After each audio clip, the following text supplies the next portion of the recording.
All right, Cowboys Nation, welcome in, welcome in, welcome in. I appreciate you guys for tapping in with me today, man. Happy New Year, happy 2026 to everybody out there. Hope every this new year brings you guys peace, prosperity, and also blessings. I'm definitely looking forward to growing in this content space. Also looking forward to growing in my career field outside of social media. Working to get my teacher certification currently, and also working to kind of pretty much improve and kind of pretty much enhance my entrepreneur skills and practices on these bayous or these social media streets. All right, appreciate you guys. Cowboys Nation, man, we really got a lot of things to talk about, a lot of things that pretty much have transpired this week. But the first thing that I want to kind of pretty much touch upon is the Trevon Diggs news. Now, Trevon Diggs is with the Green Bay Packers. Um, and that's kind of pretty much more said than done, right? So Trayvon Diggs, as of Monday, was pretty much waived by the team, which means the team has the opportunity to kind of pretty much claim him before he becomes a free agent. And basically, he was pretty much not only claimed by the Green Bay Packers.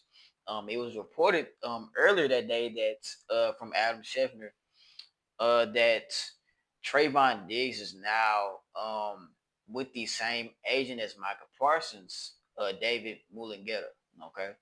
And not only David Mullenegger representation is a representation for Michael Parsons and also Trayvon Diggs, he is also a representation for our wide receiver, George Pickens, right? So what does this possibly mean for the future? Okay. David Mullenegger was at a standstill with contract negotiations with Michael Parsons this past offseason, and that kind of pretty much signals a red flag for George Pickens. Now, I hope it doesn't really turn out that way, but that's just something kind of pretty much to clarify what we're possibly going to be dealing with this offseason. Now, a little bit back to Trayvon Diggs. Now, so obviously, these past two seasons, ever since Trayvon Diggs has pretty much been under contract that he signed back in 2023 prior to him turning his ACL, hasn't necessarily been showcasing the best football. Now, granted, give him some grace. He's been hurt. Okay, right? The torn ACL, and then last year coming back, new defensive coordinator. Um, and then at the end of the season, having to have cartilage surgery on his knee, which would really estimatedly take about a longer than expected to when he actually returned. Right, that's kind of pretty much more so of a 10 to 12 month recovery time frame when you have that cartilage repair in your knee, man. He actually came back pretty early, which shows his dedication to play. In my opinion, his dedication to playing for the team, the Dallas Cowboys, and also uh his work ethic, man. So I think it's really kind of crazy and kind of it surprises me that so many Dallas Cowboys fans have so much pushback against a Trayvon Diggs who came back early. Um, and not only came back early, but went to outside resources to get second opinions on his knee recovery and things like that, and also his rehabilitation process. Guys, we have to understand that yes, Trayvon Diggs did something against the I guess you would say the language of his contract, him having to being under contract and him having to kind of pretty much checking with the Dallas Cowboys medical staff, checking with their doctors, kind of pretty much so they can pretty much keep track and record of his progress recovering from his surgery, right? But we also have to understand is that look at the room, guys, right? Deron Bland is having his second foot surgery um this year. And not only that, our rookie Savon Revel, how great did he have a recovery from his knee injury, from his ACL tear, right? See, it was reported in camp that he was projected to come back earlier than Trayvon Diggs. However, he has not, and he is currently playing with a knee brace. Right? He is currently playing with a knee brace, and it's even been times where he's been out there on the field limping. It's been times where he's been out there on the field holding and grabbing his knee, but yet we're here talking about Trayvon Diggs lack thereof from injuries and availability, and also his ability to kind of pretty much cover the run. but not really considering our rookie Savon Revel and how this could possibly impact his future with the team. Not only with his future with the team, but for his career of him playing hurt on a bad knee, and how the Dallas Cowboys training and medical staff did such a piss poor job on his recovery. Right? How can we criticize a Trevon Diggs for doing what he did when the Dallas Cowboys just don't have a good history? Their medical staff does not have a good history of bringing players back to life properly, right? Why was Dez Bryant? Why was Dez Bryant had such a downfall in his career after his contract, right? Contract, right? In 2015, he had to hold out the entire offseason, even training camp, right? Didn't get signed till a week prior of the season, okay? And with that, man, you got to understand, I'm not getting a full offseason workout. I'm not conditioning my body and training my body. So this is how injuries occur, right? Whenever a player doesn't necessarily get a full offseason with the team, to really kind of get their bodies acclimated and conditioned to kind of pretty much, you know, build that callus to sustain the durability of the season, it's gonna affect them, right? And Dez Bryant has a Jones fracture. Right now, that Jones fracture takes about 6 to 8 weeks to kind of pretty much recover from. And Dez Bryant only sat out maybe about 5 games prior to him coming back against the Legion of Boom, playing against the best cornerback in the league, Richard Sherman. Right? Things like this hindered Dez Bryant's career. All right. It hindered some of the things that he was best at, right?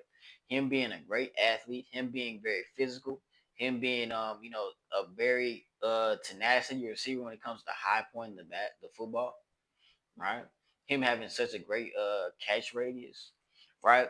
Him coming back from that injury early and then later that end of that season, which was a failed 4-12 season, having to have foot and ankle surgery really hindered him, right? So we have to take in consideration the history of this medical staff and of its training staff, how bad of a job they've been doing, right?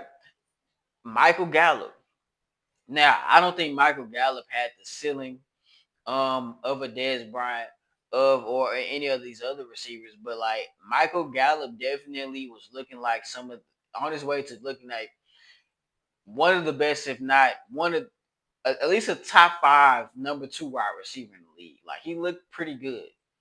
Michael Gallup in 2019 looked pretty good. Everybody remembers 2019 Gallup where he went over 1,000 yards, played extremely well, right? Michael Gallup had a lot of similar traits to a Dez Bryant, but wasn't necessarily him, right?